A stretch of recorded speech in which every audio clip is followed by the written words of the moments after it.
व्यासपीठ की विशेषता है कि भारत के कोने कोने से हमारे मान्यवर यहाँ उपस्थित हैं।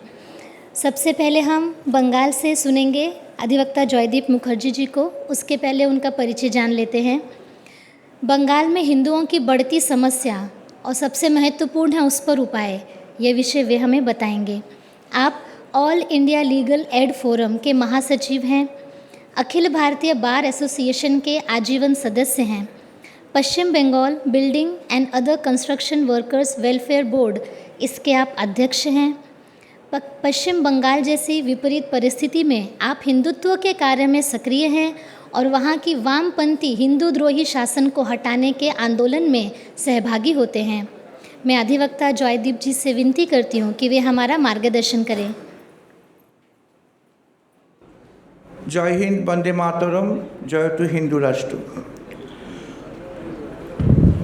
आज ये महान हिंदू राष्ट्र सम्मेलन में मंचे उपस्थित जो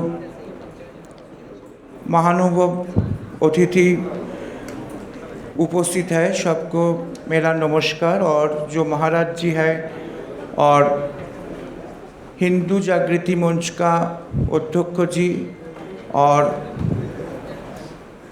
वर्किंग कमेटी का मेंबर्स और इस सम्मेलन का सबसे जो महाराज जी जो जिसका आशीर्वाद में सम्मेलन हो रहा है, इनका महाराज जी को मेरा नमस्कार।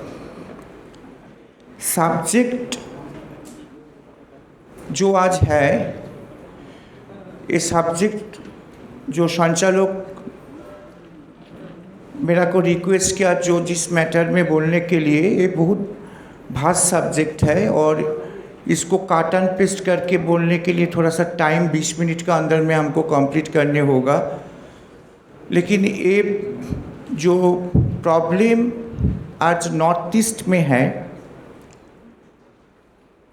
ये बहुत बड़ा प्रॉब्लम है, क्योंकि आपको इस प्रॉब्लम में मैं हिंदी इंग्लिश मिलके मेरा भाषण में मैं आपको एक्सप्लेन करेंगे। सबसे जो प्रॉब्लम स्टार्ट हुआ 1947 में, जब इंडिया पार्टीशन फेस किया और आज़ादी मिलने का टाइम में दो स्टेट इंडिया का सबसे ज़्यादा सफ़र हुआ, एक है पंजाब और एक है बंगाल। तो बंगाल में जब पार्टीशन के टाइम में सबसे जो प्रॉब्लम जिसके लिए मैं इस मंच से जिसको सबसे दायी करेंगे और who was the responsible for the entire scenario, his name the then prime minister Jawaharlal Nehru. क्योंकि जब पाकिस्तान हो जाने का बाद हिंदू लोग पाकिस्तान और ईस्ट बंगाल से इंडिया में आ गया, लेकिन इधर का जो मुस्लिम लोग हैं वो लेकिन कुछ आदमी गया पाकिस्तान में, लेकिन सब पाकिस्तान में नहीं गया। और जिन्ना का साथ जो नेहरू का जो एग्रीमेंट हुआ था, जो विनिमय करने के लिए, जो मुसलमान लोग उधर चला जाएंगे, उधर का हिंदू लोग इधर आएंगे, लेकिन नेहरू इसको एडॉप्ट नहीं किया था। That is the main problem. And अभी जो प्रॉब्लम है, ये सिर्फ वेस्ट बंगाल में नहीं है, आसाम का प्रॉब्लम है, मणिपुर का प्रॉब्लम है और मेघालय का प्रॉब्लम है। 72 में बांग्लादेश पाकिस्तान टूटने के बाद, बांग्लादेश होने का बाद, बांग्लादेश में हिंदू का परसेंटेज थे 29%। अभी रिसेंट बांग्लादेश में हिंदू का परसेंटेज आ गया डिस्कस करके 5% के आसपास। जितना हिंदू लोग बांग्लादेश में है वो लोग सब बंगाल, झारखंड, आसाम में आ गया and practically they are kick out by the Muslims Bangladesh में, क्योंकि बांग्लादेश में आवामी लीग हो और खालेदा का भी गवर्नमेंट हो, वो एक ही उनका एजेंडा है, हिंदू को हटाओ बांग्लादेश से। और एंटायर जो कम्युनिटी हिंदू कम्युनिटी वो इंडिया में शेल्टर लेने के लिए आ गया। लेकिन प्रॉब्लम जो है इसका साथ स्पेशली इन बंगाल और इन असम में बांग्लादेशी मुस्लिम इन्फिल्ट्रेटर्स जो 1972 का बाद बॉर्डर क्रॉस करके इंडिया टेरिटरी में आने का बाद इजीली जिसका voter identity card, ration card और आधार कार्ड भी मिलता है। और ये प्रैक्टिस स्टार्ट हो गया जब left front government West Bengal में पावर में सत्ता में थे, क्योंकि उनका एक ही एजेंडा हुआ था उस टाइम, जितना बांग्लादेशी मुस्लिम लोग आएंगे बॉर्डर क्रॉस करके उनको false Aadhaar card, false voter card, false ration card देके उनका सिटीजनशिप बना दीजिए और इनका वोटर हो जाएगा वो लोग, कमिटेड वोट बैंक के लिए।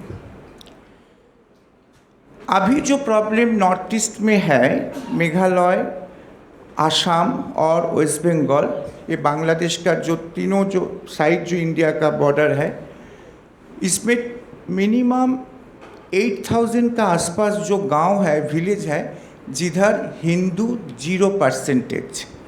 प्रैक्टिकली वो लोग बांग्लादेश से आके फॉल्सली इंडियन सिटीजनशिप लेने का बाद इंटर डेमोग्राफी चेंज कर दिया। और इंटर डेमोग्राफी चेंज करने का बाद जो डिस्ट्रिक्ट पहले हिंदू डोमिनेटेड थे, जैसा मुर्शिदाबाद, मालदा वेस्ट बंगाल में, नॉर्थ बंगाल का कुछ डिस्ट्रिक्ट, आसाम का काछाड़, ऐसा सब डिस्ट्रिक्ट, इसमें वो मेजॉरिटी परसेंटेज हो गया मुस्लिम लोग। ऐसा कुछ डिस्ट्रिक्ट है बांग्लादेशी इन्फिल्ट्रेटर, मुस्लिम इन्फिल्ट्रेटर आने का बाद आसाम का कुछ डिस्ट्रिक्ट है जिधर 90% 95% मुस्लिम कम्युनिटीज़ मेजॉरिटी हो गया। और ये जो डेमोग्राफी चेंज करने के लिए जितना टाइम लगा, मैक्सिमम 20 से 30 साल का अंदर में हो गया। It is a very problem for the Indian sovereignty, also the internal security of India, क्योंकि जो मुस्लिम कम्युनिटीज़ लोग डोमिनेट करता है जो डिस्ट्रिक्ट में, वो सब डिस्ट्रिक्ट का अब 20 से 10 साल का अंदर में इतना ज़्यादा मजार और मस्जिद हुआ, और ऑल मस्जिद एंड मजार is the practically shelter of the terrorist anti-Indian group। तो इंडियन सॉवरेनिटी के लिए और इंडियन इंटरनल सिक्योरिटी के लिए ये सबसे बड़ा प्रॉब्लम है। तो इसका रेमेडी क्या होगा? रेमेडी तो गवर्नमेंट का तरफ से करने होगा, क्योंकि NRC, CA इमीडिएटली एप्लीकेशंस और इसको अप्लाई करना चाहिए, क्योंकि जो लोग 72 का बाद आया बांग्लादेश से, तो इसको थोड़ा सा सिटीजनशिप और वोटर लिस्ट से इनका नाम काट बात देना चाहिए, किंतु लेकिन अभी तक इसका प्रोसेस स्टार्ट नहीं हुआ। और पॉलिटिकल पार्टी कुछ टाइम इसको अगेंस्ट में बात करता है, इसको एजिटेशंस करता है सिर्फ वोट बैंक के लिए, किंतु राष्ट्र के हित के लिए इमीडिएटली NRC और CA को स्टार्ट करना चाहिए, इंटरनल सिक्योरिटी और एक्सटर्नल सिक्योरिटी के लिए। दूसरा चीज़ जो है, BSF का भी एक बहुत बड़ा रोल है। BSF जो बॉर्डर क्रॉस करने का जो आ रहे हैं बांग्लादेश से, असम में, वेस्ट बंगाल में, मेघालय में, इसको थोड़ा सा चेक करने के लिए, चेक एंड बैलेंस करने के लिए BSF का भी एक बहुत बड़ा रोल है। लेकिन अनफॉर्चुनेटली BSF का कुछ आदमी इस बैड प्रैक्टिस का साथ जुड़ा हुआ, क्योंकि इंडो बांग्लादेश बॉर्डर और आसाम बॉर्डर में और एक प्रॉब्लम है, cow smuggling. Not only the Muslim infiltrators, they are coming from Bangladesh. One of the important problem for internal security of India is a cow smuggling, and cow smuggling is practically running the parallel economic of India. आप लोग का मालूम होना चाहिए, जो बंगाल से कोई representative इधर आया तो मेरा साथ सहमत पोषण करेंगे, क्योंकि काउ स्मगलिंग करके कुछ businessman practically parallel economy they are running in the border area, and they are all are giving funds to the terrorist group like Jamaat-e-Islam and others. ये सबसे बड़ा खतरनाक चीज़ है, क्योंकि बांग्लादेश और इंडिया का बॉर्डर में, बांग्लादेश का और इंडिया का बॉर्डर में असम और मेघालय और वेस्ट बंगाल का वेरी क्रूशियल पोर्शन है। आप लोग कुछ दिन पहले देखा था, Rohingya Muslim communities practically Burma से किक आउट होने का बाद बहुत लोग रोहिंग्या लोग इंडिया में आ गया। इंडिया तो धर्मशाला नहीं है, जो लोग आएंगे सब इधर रहेंगे, तो ऐसा तो कोई बात नहीं है। तो बांग्लादेश गवर्नमेंट बर्मा से निकल देने का बाद जो मुस्लिम रोहिंग्या मुस्लिम है, इसको थोड़ा सा बांग्लादेश गवर्नमेंट एक डिस्ट्रिक्ट दे दिया उसको रहने के लिए। कुछ portion of Rohingya Muslims West Bengal होके, आसाम होके अभी दिल्ली का आसपास आजू बाजू में भी रहता है, उसका भी बस्ती कॉलोनी हो गया, and they practically they have got the citizenship also. और 90% of Rohingyas Muslims are practically anti-Indian and are involved in the all sorts of anti-national work, terrorist work. It's a very important problem of this country. और सबका साथ ISI, Pakistani ISI और जमात foreign middle east का जो anti Indian group है, इसका सब कुछ ये लोग का सब कॉन्ट्रैक्ट है। तो अभी जो बंगाल में और असम में और मेघालय और त्रिपुरा ऐसा कुछ स्टेट में कुछ रेजिस्टेंस हुआ, क्योंकि जो इन्फिल्ट्रेटर मुस्लिम है वो आने का बाद उनका एक ही टारगेट है, एनी हाउ हिंदू का कम्युनिटीज़ का तरफ से ज़मीन परचेस कर लीजिए। ये ज़मीन परचेस करके इसको डेमोग्राफी चेंज करने के लिए इनका एक 3 टाइप्स ऑफ इनका एक प्लान है। वन इज़ ज़मीन जिहाद, हिंदू का ज़मीन खींच लीजिए। दूसरा है पॉपुलेशन जिहाद, पॉपुलेशन ज़्यादा से ज़्यादा बढ़ाओ, और लाभ जिहाद। ये तीनों मिल के ये लोग totally internal security of India का डिस्टर्ब कर दिया। मेरा साथ अभी बात हो रही है शंभू जी का साथ, झारखंड का भी ऐसा प्रॉब्लम स्टार्ट हो गया, क्योंकि ये लोग अभी इसका प्लान थोड़ा सा चेंज हो गया, क्योंकि बांग्लादेश से बांग्लादेशी मुसलमान लोग आने का बाद ये लोग अभी वेस्ट बंगाल आसाम में नहीं रहता।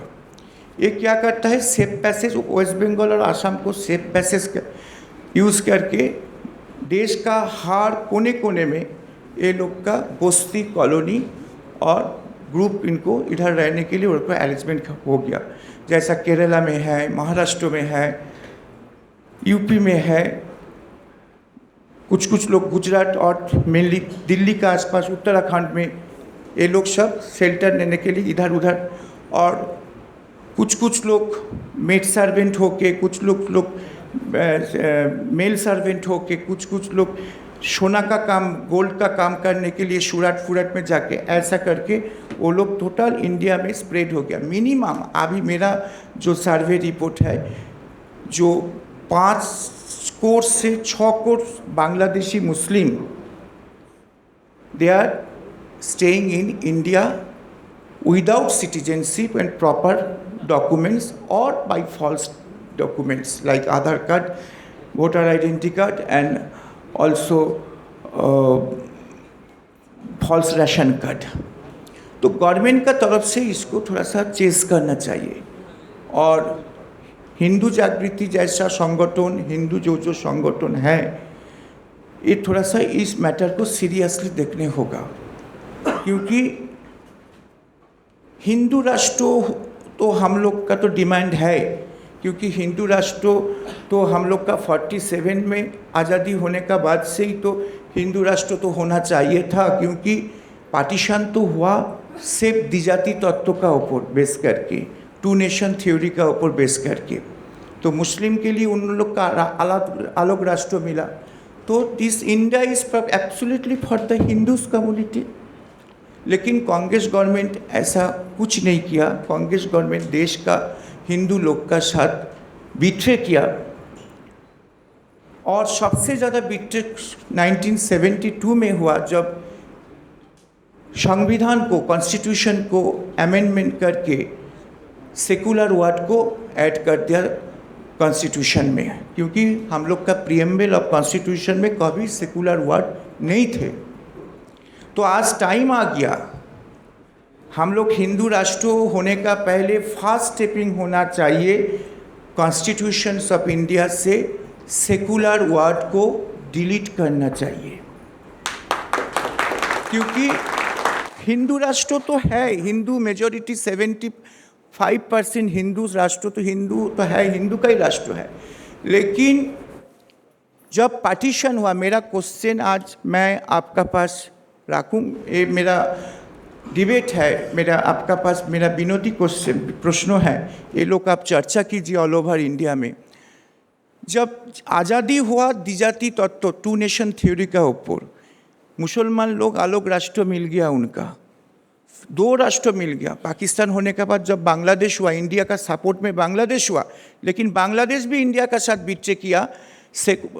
इंटर इंडिपेंडेंस में सपोर्ट किया इंडिया, बांग्लादेश होने के, पाकिस्तान से सब टूट के बांग्लादेश हुआ। लेकिन 1980 में एरशाद बांग्लादेश को इस्लामिक स्टेट डिक्लेयर कर दिया। तो इंडिया का 2 पास में, एक पाकिस्तान इस्लामिक कंट्री है, बांग्लादेश भी इस्लामिक कंट्री है। तो मेरा प्रीएम्बल में तो कभी तो सेकुलर वर्ड नहीं थे। आज 1972 में जब इंदिरा गांधी कम्युनिस्ट को तोषण करने के लिए, फ्लैटरिंग करने के लिए वो सेकुलर वर्ड उनको ऐड कर दिया, तो आज टाइम आ गया सेकुलर वर्ड को डिलीट करने के लिए। ये है हिंदू राष्ट्र का पहले फास्ट स्टेपिंग, ये होना चाहिए। तो ये स्टेपिंग हो जाएगा तो हम लोग का हिंदू राष्ट्र का काम, जो हम लोग का डिमांड है, 50% हो जाना चाहिए, और हो जाएगा। हिंदू जागृति समिति को मैं बहुत बहुत धन्यवाद देता हूँ, इसलिए जो ऑल ओवर इंडिया में ये लोग काम कर रहे हैं। रिसेंटली मैं बांग्लादेश, मेरा जाना आना मेरा, मैं फ्रीक्वेंटली विजिटिंग बांग्लादेश।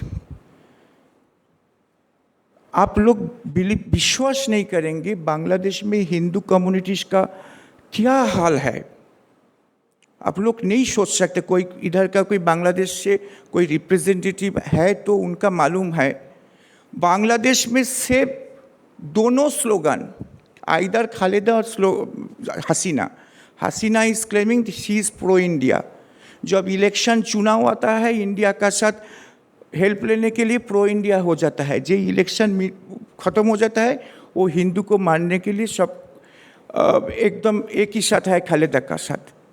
उधर का स्लोगन है, आइदर जमीन हम लोग को दे दीजिए और वोट दे दीजिए, आइदर आप लोग बांग्लादेश से चला जाइए। 29% of Hindus communities became now 5% now. और बांग्लादेश में जितना हिंदू जमीन जो देवोत्तर संपत्ति थे, देवोत्तर प्रॉपर्टी, और जो जैसा ढाकेश्वरी दुर्गा टेम्पल, रमना कालीबाड़ी, ऐसा फेमस जो टेम्पल थे, हिंदू टेम्पल थे, सबका ज़मीन वो लोग एक्वायर कर लिया। और कोई लड़की, हिंदू लड़की बांग्लादेश में आफ्टर बिकेमिंग मैच्योर्ड, अर्थात 17-18 का क्रॉस करने के बाद उसका लाइफ और इज्जत सेफगार्ड्स में नहीं है।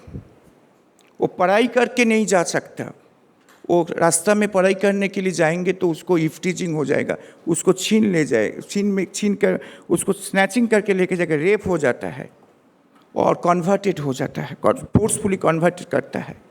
तो this is the horrible situation in our neighbours country. क्योंकि मैं वेस्ट बंगाल में रहता हूँ, मेरा ईस्टर्न जोन में काम का फील्ड है, तो मुझे मालूम है सब कुछ। देखिए पॉलिटिकली जिसका साथ सॉफ्ट कॉर्नर है वो कर सकते, लेकिन हिंदुत्व के बारे में हम लोग का सबको एक होना चाहिए। क्योंकि इंडिया नहीं रहेंगे तो हिंदुत्व नहीं रहेंगे। तो आज जो हाल हिंदू का हाल हुआ पाकिस्तान में और बांग्लादेश में जो हाल हुआ, हम लोग का अभी अलर्ट नहीं होंगे, हम लोग अलर्ट नहीं होगा तो हम लोग का हाल भी ऐसा हो जाएगा। तो हम लोग एक आशा करेंगे हिंदू जागृति समिति का तरफ से, इंडिया का कोने कोने, सिर्फ गोवा में नहीं है, थोड़ा इंडिया का कोने कोने जो रिप्रेजेंटेटिव लोग जो आया, ये मेरा प्रैक्टिकल एक्सपीरियंस बांग्लादेश में, आसाम में, लेकिन आसाम का थोड़ा सा हाल आज थोड़ा सा हिंदू लोग थोड़ा सा रेजिस्ट कर रहे हैं। मेघालय में बोडो कम्युनिटीज़ लोग, ट्राइबल कम्युनिटीज़ लोग वो मुस्लिम लोग का साथ फेस कर रहे हैं। तो ऐसा फेस हम लोग का ऑल ओवर इंडिया में सब एरिया में करने होगा, रेजिस्टेंस करने होगा। और इस ज़रूरत होगा तो इंडिया हिंदू लोग उनका खुद ज़मीन, खुद इज्जत, खुद उनका धर्मों को रक्षा करने के लिए और भी ज़रूरत होगा तो माँ काली का शरण लेने होगा। जैसा माँ काली खाड़ा लेके सबको दुष्टों का विनाश करता है, ऐसा विनाश करने के लिए टाइम आ गया। जय हिंद, वंदे मातरम, जय तु हिंदू राष्ट्र, नमस्कार।